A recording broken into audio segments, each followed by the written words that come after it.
So tonight we are in part 3 of a series we've been in called Guaranteed Ways to Ruin Your Life. And we've been talking about, or will eventually at the end of the series, which will be next week, talk about four things that you and I should avoid like the plague because they will ruin your life. Week 1, we talked about pride, and I thought that was helpful especially because I struggle with pride, so I feel like God was convicting me as I was preaching. And then last week, we had a really honest conversation about comparison and the detriment that is to you and to me and to everybody around us. And if you haven't caught up or you've missed either of those, I could not encourage you enough to go back and check out those messages, however you like to do that. But tonight, as we continue, I've kind of had this one circled in this series, like when we decided last year that we were going to do this series. This was the one that I wouldn't say that I was maybe most excited about, but I really, really do believe that the thing we're going to talk about tonight, even if it might not feel like it immediately, I believe has the potential to do the most destruction in your life if we let it. I think this conversation is that big. And it's why I was so excited to talk about it. In fact, before I knew what any of the other 3 weeks were going to be about, this one was already in the lineup. The thing that is guaranteed to ruin your life and mine if we let it is friends in the wrong places. Friends in the wrong places. I want to talk about your friendships tonight.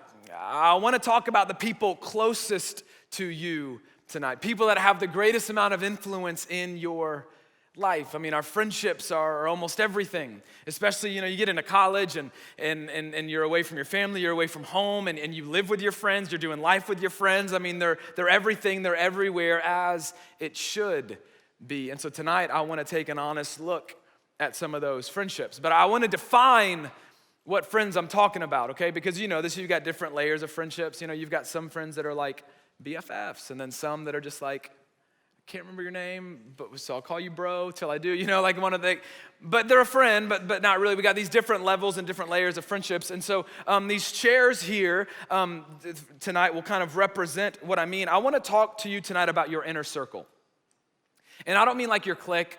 I mean like the people in your life that are closest to you. So this middle seat represents you. And these 2 seats here represent your inner circle, the people that are closest to you. Like the people that you would love to go on a road trip on. You know what I'm saying? Like those kinds of friendships. The people that you would consider your best friends. Like your ride or die crew. The people closest to you. The people that you would say you do life with. The people that you trust with sensitive information. The people you go to for advice. The people that you have out of control group texts with. Like those people. I want to talk about those people tonight. And the number doesn't matter. You might be like, hey man, got more than 2, bro. Or you're like, I have 1. That's fine. The number isn't important. What is important is the position that these people have in your life. The massive amount of influence that these people have in your life. Now, I know what some of you are thinking. Some of you, and I'm not mad about it, are immediately getting a little defensive. Like, okay, I didn't know I brought my mom to college with me, talking to me about my friends. I thought I left that at home. Or maybe it's your first time visiting and you're like, well, you said that this place was cool, and now he's gonna tell me my friends are bad. I get it. If that's where you're at and you're thinking you want to be defensive about it, and I get it, I totally get it, but I just need you to stick with me because my goal isn't to tell you that your friends are bad. It's way bigger than that. And then maybe there's some of you, though, you're not necessarily being defensive, but maybe you're just being dismissive. Like, Sam, I get it. Cool, trust me, bro. I've been to church for a long time. I've heard the friends talk. This is not that big a deal. Like, I can be friends with anybody. Like, I'm a really good Christian. I'm really strong in my faith. Like, I'm a rock, bro. Like, it doesn't matter who my friends are. Like, come on, is it really that big of a deal? It's not that huge. Like, does it really matter who my friends are? If you're in either of those camps, I just need you to stick with me for just a few minutes because I want to create a little bit of space for you to evaluate who might be sitting in those seats. And tonight, I hope you leave here with a clear understanding of why it matters who is sitting in those seats. I hope you leave with a clear understanding of the characteristics of the type of people that should be sitting in those seats, and the characteristics that you should reflect in order to be the type of person that should sit in one of those seats. So if you want to be defensive or dismissive, I get that, but here's why this conversation is so important. Because your friendships are a powerful force. Some of you are like, bro, I know. She's crazy, but I love her, right? But here's what you need to understand. Your friendships are powerful. In fact, aside from God, outside from God, I would argue that your friendships are the most powerful force in your life. A force. Physics defines a force as an interaction that, when unopposed, will change the motion of an object. It will change the direction of an object. It will change the shape of an object. It'll change the trajectory of an object. You and I are the object, and our friendships, those closest to us, are the force. That the force of your friendships and the force of my closest friends, it will change the direction of our lives. That the force of your closest friends, and I'm telling you, it will shape you into someone. The force of your friendships has the potential to change dramatically even the trajectory of your life and of mine. Here's the crazy thing about it though. Your friendships have that kind of power, but they were designed to have that kind of power. They were designed to be that kind of force. In fact, God intended them to be that kind of force in your life and in mine. But what determines whether or not that change is a good one, whether or not that determines that direction that force causes is a good one, what determines whether or not that trajectory that you're on and I'm on as a result of these friendships is a good one, or the shape that we're taking is a good one? What determines whether or not it is leading to God's best for our lives or detrimental and ruining our lives is who is sitting in those seats. It's a massive conversation. And I'm convinced that I don't need to convince you of this, but sometimes we just need to be reminded of this, that your closest friends have way more to do with who you are becoming and where you are going than we tend to realize or regularly give credit enough to. That your closest friends have more to do with who you are becoming and where you are going than we often admit, or that we often forget how much influence they have. And you've experienced this on like a harmless level. We all have. And when I was in seminary, I had 3 roommates. Love them. We're still really close today. In fact, I got 2 of them coming in town in February to visit. But all of them were international students. One of them, named Jermaine, he was born in St. Martin. Gareth was born in Northern Ireland. And Pete was born in Australia. So I was the only one without an accent. I was the only American. I was the only American citizen. And all of them had accents, and they sound way cooler than I did. That like the way that they talked and certain words that they said. And do you know what started to happen? I didn't try to. I started to sound like them. Not nearly as cool. It actually sounded dumb because I'm not good at their accents, but I would start ending my sentences with an inflection. I would start ending questions on an up, and I never realized it until I went home. I never realized it until my mom was like, why are you talking like that? I'm like, well, what do you mean? You know? And she was like, right there, you did it. I stopped saying bro for a season and called people mate. Like, who am I? Just because that's what it is. That's what Garrett would call me. And so I called him mate right back. And so I just called everybody. I mean, I'm not kidding. About a year or so into me working here, I used to share an office with a guy, and he said, hey, have you ever noticed how sometimes your voice does this weird thing like your English? I'm like, yeah, so I had these roommates. I mean, it took me forever to get over it, totally. Right? Like we've experienced that. We've experienced our friends rubbing off on us in a harmless way. And I started to sound like them because of the amount of time I spent with them. I started to sound like them because we did everything together. I started to sound like them because I was the only one with a car and I drove them everywhere. I started to sound like them because we served together at church. Like, duh.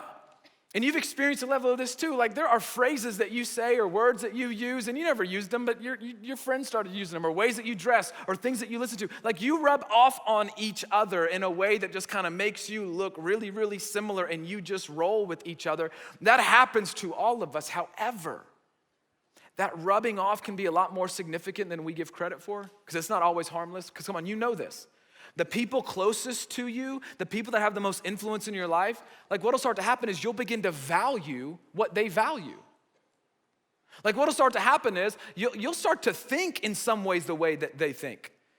You'll start to prioritize in some ways the way that they prioritize. You'll start to even believe in some ways that they believe about things. You'll start to talk like they talk. You'll maybe even begin to evaluate things in your life the way that they evaluate things in your life. That isn't necessarily a bad thing. It can go one way or the other, depending on who is sitting in those seats. And isn't it so? Have you ever noticed this? Have you ever noticed that when you spend any kind of time or significant amount of time with somebody that really likes to gossip, there's something in you that just kind of tends to gossip a little bit more with that person, even though gossip isn't really your thing? You notice that? Have you ever noticed that when, like maybe you're just a positive person typically, but have you ever noticed that when you spend a significant amount of time, or maybe somebody in your inner circle or people you do life with just is on a negative spout, all of a sudden it's like everything in your life is negative, that you start to get a little bit more negative? You ever notice that? You ever notice that if someone that you do life with or that you're spending a significant amount of time with is overly sarcastic all the time, and at first it annoyed you, but then you started finding yourself becoming a little bit overly sarcastic and you weren't really sure where it was coming from? Or have you ever spent any amount of time with somebody or did life with somebody that wasn't very careful with their words and consistently and constantly used profane and bad language, and you were never that kind of person, but then all of a sudden you just kind of let them fly a little bit easier? Like even in front of your mom, and you're like, where'd that come from? I don't know, maybe you're not the partying type, but for whatever reason, you've spent enough time with this friend and it just made it a little bit easier to go do that because they went with you, and for whatever reason with them, it's just easier to do it. Where did that come from? Our friendships are so powerful. That they can even override our conscience and our personal convictions. That's why they matter. That's why I want to have a conversation around who you are surrounding yourself with. And for some of you, you might be like, man, I've got great friends, bro. Like if you knew who I had sitting here, you would even give the pastor stamp of approval. They're awesome. Well, I hope you feel challenged tonight that maybe you're not maximizing these amazing friendships to the fullest potential that God designed them to be in your life.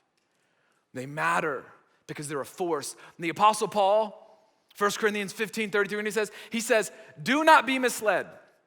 Don't be confused. Don't get it twisted, is how we might say it today. Bad company corrupts good character.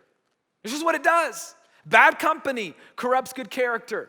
That the company you keep, the people you do life with, it matters. And to deny it and to ignore it is naive and, dare I say, foolish. In fact, Solomon, the wisest person that ever lived, he wrote this in Proverbs 13:20. I've grown up on this verse. He said this, he says, walk with the wise and become wise. Walk with the wise and become wise. For a companion of fools suffers harm. I love how the Message paraphrases this verse. Become wise by walking with the wise. Hang out with fools and watch your life fall to pieces. Walk with the wise and become wise. But man, hang out with fools, surround yourself with fools, and you will ruin your life. Here's what Solomon is saying. Are you ready? Show me your friends, and I will show you your future. Show me your friends, and I will show you your future.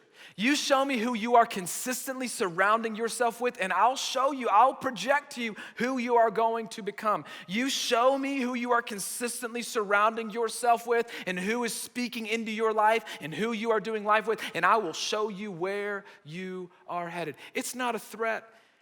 It's conventional wisdom. It's a predictable outcome. Show me your friend, Solomon says, and I'm telling you, you don't have to believe me, but I'm telling this because you need to believe me, and I will show you your future. That idea of walking with someone, to walk with someone, it's to do life with them. It's to speak into each other's life, to be there for each other. It's like your person. And so what he's saying, when you walk with a wise person, What is a wise person? A wise person isn't like a perfect person. A wise person even isn't necessarily somebody that's older than you. But you know what a wise person is? A wise person is someone that, at least most of the time, is able to think before they act. Like a wise person is somebody, at least most of the time, that understands that decisions now actually impact later.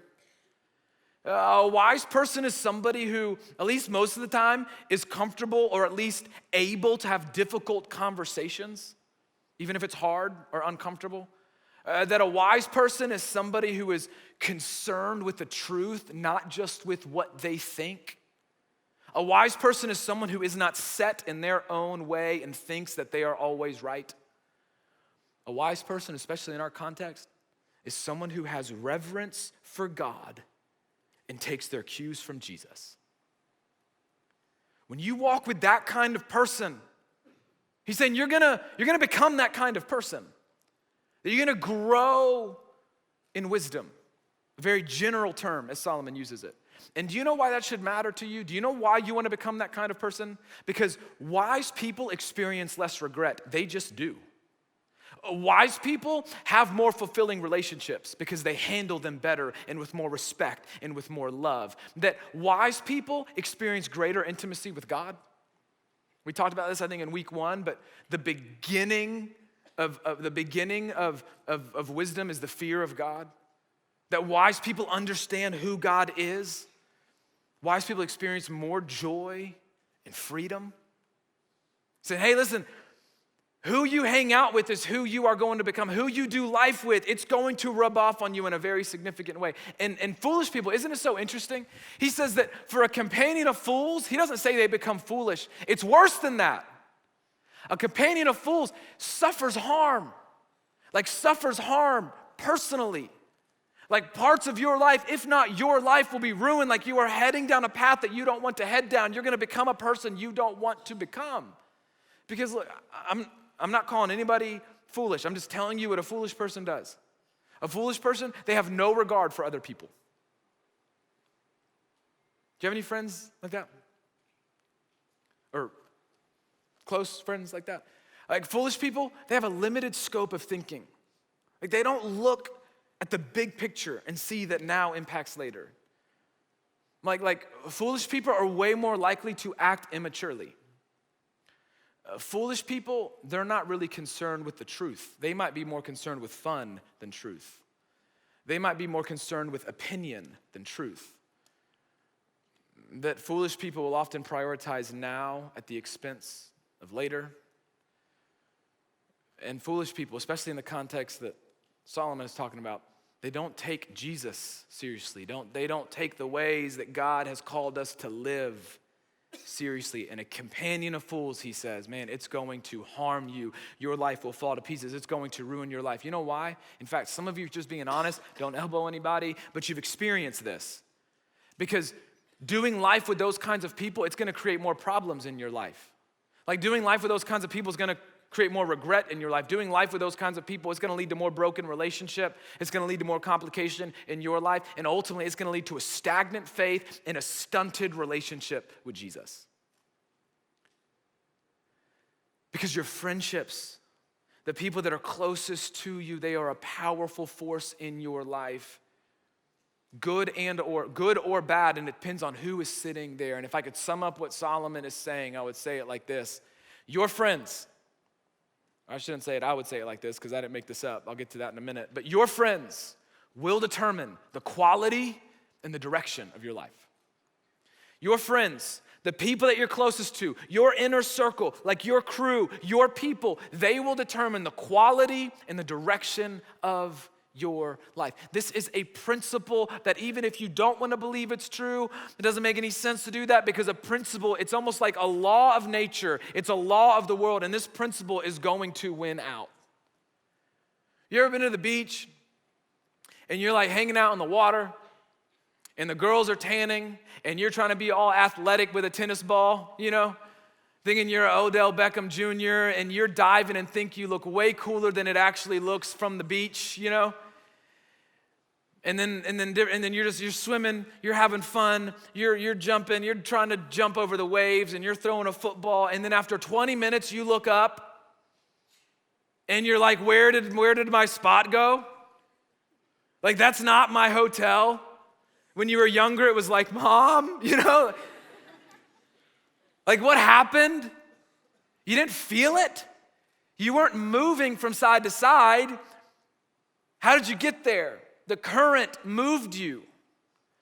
The current changed your direction. The current changed your position, even though you did not feel it, even though you did not intend for it. And then you looked up with some perspective and thought, this is not where I need to be. That's how these friendships will work in your life. That they will move you and you won't even know it. That they will shape you and you won't even realize it until one day you'll look in the mirror and think, who did I become? You'll look up and get in perspective and think, how did I get here? You'll be stuck in the middle of a mistake and you're thinking, how in the world did I get here? You will find yourself into some complication and think, how did I get here? Well, it's because those friendships, that inner circle moved you and you did not realize it until it was too late. And this is so personal for me. I told you I didn't write this, I didn't make this up. In fact, I read this in a book by our senior pastor, Andy Stanley, when I was in high school. And my youth pastor at the time drilled it into my head and into my heart. And for whatever reason, I believed it. I am living proof that this principle is true. You're like, I don't believe in the Bible, Solomon, okay, fine, your prerogative. I'm standing here because this principle is true. Like if you were to listen to my story in high school and college, I had my moments where I was dumb. Okay? But I got out relatively unscathed.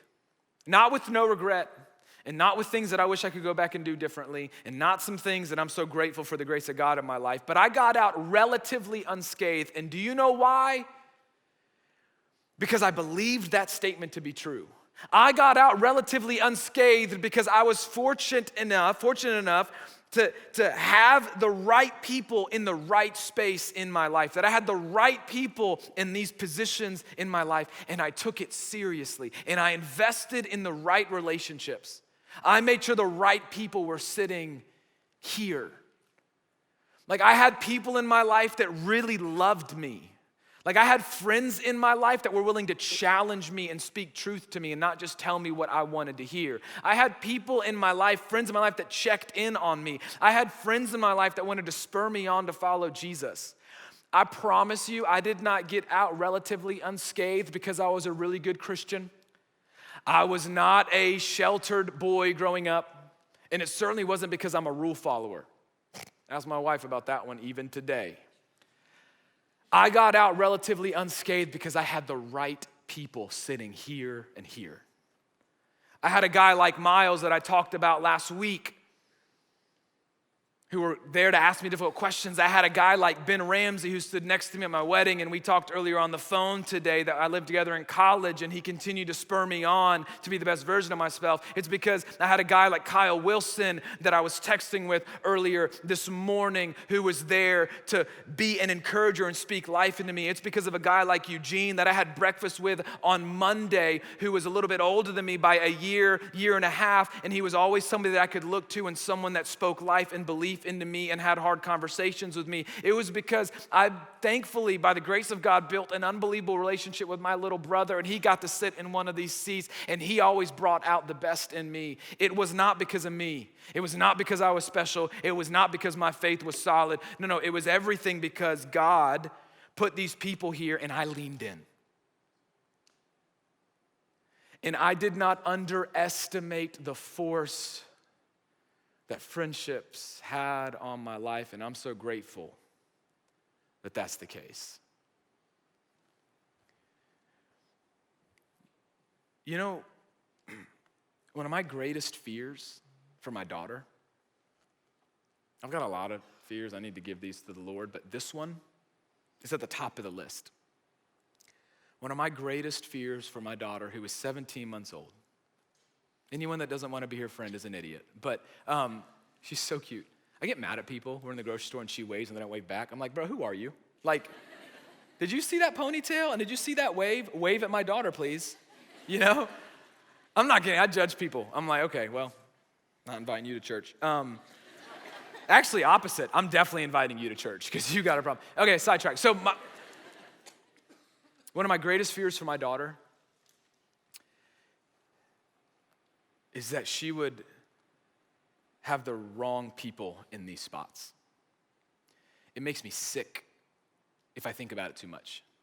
It makes me sick to think about maybe there is the potential that she's gonna have the wrong people here and here. And it freaks me out. And it's gonna put me on my knees praying and asking God that he would bring the right people into her life at the right time and that she would lean in, because I just know how detrimental it can be and will be if we ignore it and let the wrong people sit here or fail to lean into the right people that are sitting here. And I don't want that for her, and I don't want that for you. I want to show you another way that this proverb actually plays itself out. In fact, so I've got a few guys that are gonna come up here and help me. You guys come on up. I've got 3 friends here. Give them a round of applause. Come on up. Yep. So here's how this works. So we've got Simeon come up here with the beard game real strong. We've got Matt with the cool glasses. I hope they're real. Okay, better be prescription. He said fake. And I got Noah over here with the beanie. Okay, so these guys are friends in real life. That's great. But here's how this proverb also plays out. Because we talked about, hey, your friendships, man, this is going to determine who you are becoming, but also where you are going, and you can't fight it. And so, fellas, thank you for, here's what we're going to do. There's a reason I got guys, because I didn't want to mess with a girl's belt loop. So if you could tie that around here. No, this is what we'll do. That's okay, yeah. That's okay. Yep, this is great. There we go, just like this. So Matt, here we go. We should have practiced this. No, we're doing great. So bring that through that belt loop and then connect it. Yep, it's great. Noah, here, same thing. Does your skinny jeans have belt loops? Okay, good. Okay, cool. So that's great. So we're gonna tie that around right there. Matt, do the same thing on the other side. Here, bring that through. There you go. Okay, that's great. Cool. That's great. Y'all buckled in? Okay, fantastic. Cool. So we're gonna play a little bit of a game, and it's called Do What I Say. Okay, really simple. So Simeon. Just you, if you don't mind. Matt and Noah, if y'all just kids stay still, that'd be great. Just don't move. Simeon, can you just come over here for a second? Yeah, just for a second. Okay. Oh, what? Oh, did your Jesus break? I had a feeling. Did your jeans break? Yeah, a little bit. No, I broke his belt loop. Okay. Cool. I don't want to break another one. Let's try again. If it breaks again, I got you. I'll buy you a new pair. Wow, that's my bad. Yeah, try it again. Well, this illustration's going fantastic. I've never had a belt loop break before. Hey, no, maybe just get up sooner. Okay, Simeon, could you come over here for a second? Yeah, just Simeon. Okay, just Simeon. Actually, if y'all could just go back. No, Simeon, but you come over here. If you, you. Okay, got it. Okay, you know what? We'll try. If y'all could just sit down, it's fine. Clearly, you don't understand how to take directions. Noah, if you could just Noah, please. Matt, seriously, Matt, your glasses are cute. Okay, Simeon. Okay, I appreciate it. Okay, well, your pants are, okay, we need to buy a new, okay, you know what, it's fine. You guys can't do this. If you could just sit down, it's fine. Simeon, please, one more time. This is not that complicated. Matt and Noah, don't move. Simeon, please. Simeon, please. Please, Matt, stop it. Gosh, what? You get the point. Here's what Solomon is saying. That who is sitting on your right and your left is important, because here's what you are ultimately doing. You are tying yourself to the decisions of those closest to you. You are tying yourself to the direction of those closest to you. You are tying yourself to the trajectory of those closest to you. You are tying yourselves in so many ways to the beliefs of those closest to you. And you might think you're strong enough. You might think it won't happen. But just like in that current, when you think that it won't, you look up too late and realize that it already did. Because here's what I want you to understand. As they go, you go. As they go, you go. And even if you fought it, you could only fight it for so long. And maybe you've got really weak belt loops and it will not affect you. But it will. Because as they go, you go. Every single time. So if you can give them a round of applause, we can unhook you guys. That'd be great. No, I really do feel bad about your jeans, so let me get a price point on those, and we'll talk about what I can do. I'm just kidding. Thank you guys for, yeah. Okay, there we go. Yeah, these are strong, people. Yeah, I know. You just want to keep it at this point? Yeah, maybe just, oh, there you go. Okay, give it up one more time for my friends. Thank you, thank you, thank you, thank you. That's gonna fall. I'll just go ahead and, okay.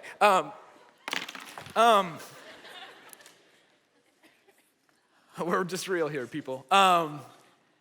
As they go, you go. You can't fight this principle. Don't fight this principle. So I want you to take an honest look. Who are sitting in those seats for you? I told you I wanted to give you some characteristics that should define the people that are sitting in these seats. And so I want you to take inventory as we kind of walk through some of the things that I'm convinced should be true of the people that you do life with. And if they are not, a yellow flag or even a red flag should be going off. Like the people that you are doing life with, the people that are sitting in those seats, they should be people, or they should be a person that wants what's best for you, even if it's not convenient for them.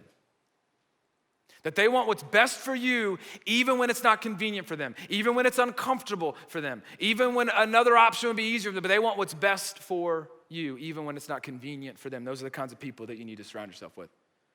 And I want you to surround yourself with people that will tell you the truth even when it's hard. Red flags if you're surrounding yourself with people that tell you just what you want to hear. Like I want you to surround yourself with people that are not consistently connected to your biggest regrets. That some of you, you've got people sitting in these seats and they are consistently coming up in the bottom line of your regrets. I want you to surround yourself with people that will celebrate you even when there's not much to celebrate in their life. Like those are the kinds of people, the mutually life-giving relationships that you need. I want you to surround yourself with people that you share the same values with. Man, that's a big one. Like if you don't share the same values, if you don't want to head in the right direction, what are you doing? Like if you want to grow in your faith, you need to surround yourself with people that want to grow in their faith. Like if you want to grow as a leader, if you want to step into God's purpose for your life, if you want to grow in this particular gifting, man, you need to surround yourself with people that want to spur that on. You've got to surround yourself with people that have the same values as you. Your inner circle, your crew, you need to surround yourself with people that you want to be like. And I don't mean that in a way that you lose your individuality. I mean, man, I want you to surround yourself with people that leaves you thinking, man, I would love if what's true about them is true of me. Like, man, the friend that they are, I want to aspire to be that kind of friend. Man, the kind of passion they have for Jesus, like I want that passion. Like the kind of faith they have, like I want the kind of girlfriend or the kind of boyfriend they are, like I want that in my life. And if the people sitting around you, if there's nothing in them that inspires you to want to be anything like them, I want you to be asking some questions. Not in a judgmental way. Man, I hope you hear my heart behind this. That the people that are closest to you, they need to be people that love you more than they love their friendship with you. Because there will be times when a conversation might be had or they got to say something to you where it's going to put the friendship on the line, but they need to tell it to you even though it's hard because they love you. People that love the friendship more than the person will use silence as an excuse to keep the friendship alive. And sometimes silence will kill you because there's something that you need to know about that only they see. That you need to surround yourself with people that never make you feel less than or inferior. I mean, there's some of y'all that have friends that are part of your life close to you that make you feel less than consistently. Now, for some of you, you need to surround yourself with people who are going to believe in you and speak life into you. Like they fill you up, they encourage you, and they believe in you. I want you to surround yourself with people that are going to bring out the best in you, not the worst in you. I want you to surround yourself with the kinds of people that aren't going to make you feel like you got to be somebody else to fit in. If you're connected to people where you consistently feel like, I can't be myself, I've got to be somebody else, that's a flag. I want you to surround yourself with people that are going to be okay with who you are. I want you to surround yourself with people that aren't going to judge you when you come to them to confess that you've messed up, but are going to be able to extend grace and are going to love you and are going to help push you in the right direction. I want you to surround yourself with people that are willing to sacrifice for you, and maybe more than anything else. And if you're not a Jesus follower in the room, I get it, but for those of you that are, I want you to surround yourself with people that are gonna do whatever it takes to push you to Jesus. One of my favorite stories in the New Testament, one day I'm gonna preach on it because I love it so much. Mark chapter 2, you've probably heard this. This paralyzed guy, he's on a mat, he can't get anywhere. They hear that Jesus is in town and Jesus is taking over this house and there's no room left in this house. So this paralyzed guy, he gets 4 friends that pick up the mat and they bring it to the house that Jesus is in. But it's so packed out because Jesus shuts stuff down when he comes to preach. And so it'd be easy for them, we're just gonna go back. But they're like, no, that's not the kind of friends we are. So somehow they get this paralyzed man up on the roof and they start tearing through the roof. They put a hole through the roof. They stop everything going down below and somehow they lower this man on the mat. How, I don't know. It was probably like a 1, 2, 3. I don't know. But they got him to Jesus. Nothing stopped them because they knew that the only hope he had was they had to get him to Jesus. I want you to have the kinds of friends in your life that are gonna carry the mat and tear the roof off of the place to get you to Jesus. I want you to surround yourself with people that are gonna carry the mat and do whatever it takes and tear some roofs to get you to Jesus, that are gonna point you to Jesus. So who's sitting here and here? 3 things that I want you to consider doing as you evaluate who you've got beside you and where they're taking you and who you are becoming as a result. And the first is that for some of you, you need to find them. You need to find these friendships because you don't have any. Like the list I just went through, you're thinking, man, like I would love that. You need to find them.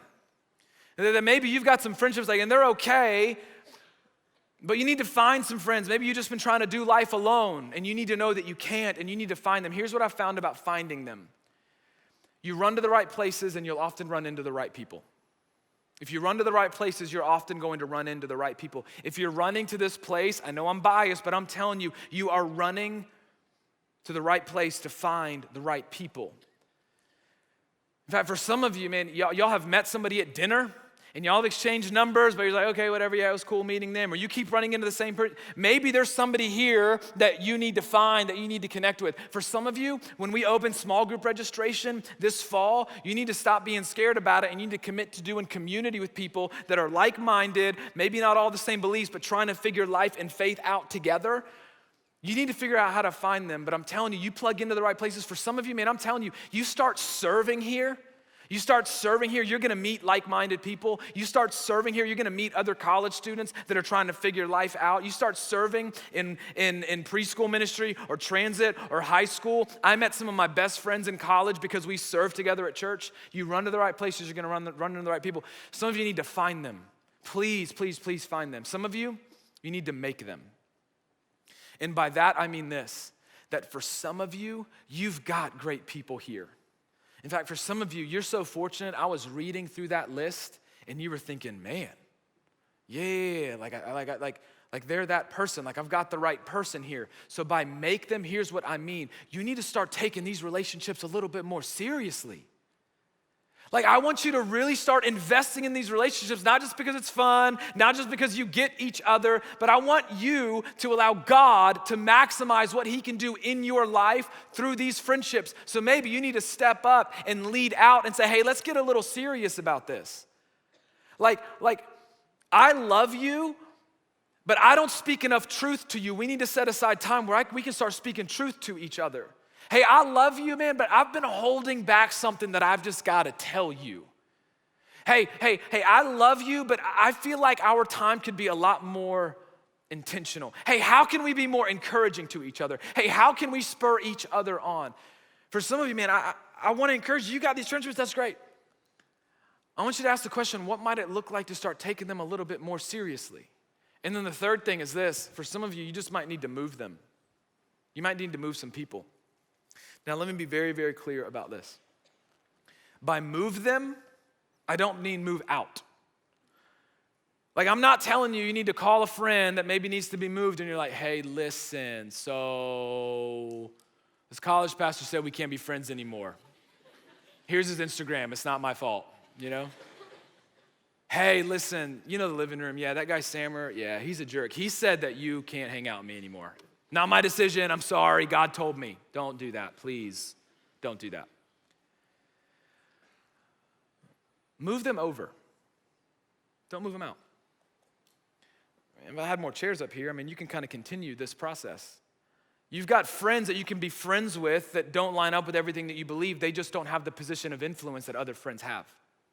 So I don't want you to move them out. I just want you to move them over. In fact, you will never hear me say here at TLR that you shouldn't be friends with people that don't believe the same as you believe, that you should never be friends with people that aren't Jesus followers. No, that's not biblical. In fact, if you don't have anybody in your sphere of influence that doesn't believe in Jesus, then you're doing it wrong.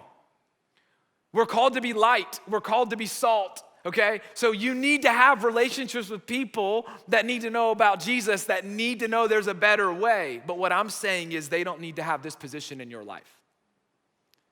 So I don't want you to move them out. No. I just want you to move them over.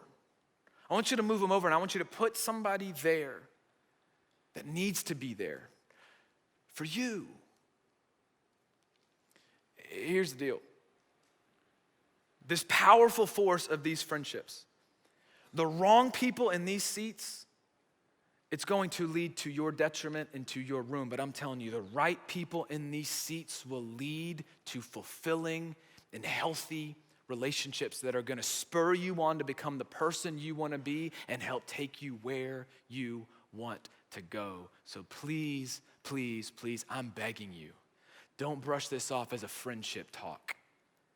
Because I meant it when I said it. Of all the things we'll talk about this series, I really think this one might be the one that could lead to the most destruction. And you'll never outgrow it. In fact, the older you get, there just begins to be more at stake. Like, I'm a husband now, I've got a daughter, I've got a job where my influence is my currency and my integrity and my character is what gives me that influence. Like, I would argue, I need friends in my life to keep me on track now more than ever before. So it's not just a college thing. I wish our adults would talk more about the friends that they have in their lives because it matters. So don't overlook it, and please don't underestimate it. Heavenly Father, thank you that we can create a space, or that you've given us a space to have some difficult conversations and have some helpful conversations. Father, I pray you would give the students in this room the courage to navigate these conversations well, the courage to take inventory of the friends that they have in their lives and to figure out who needs to be moved, what conversations need to be had to spur some things on. And Father, I pray you would help make connections in this space and throughout this semester for people that are looking for those kinds of life-giving relationships. We love you. It's in Jesus' name we pray. Amen.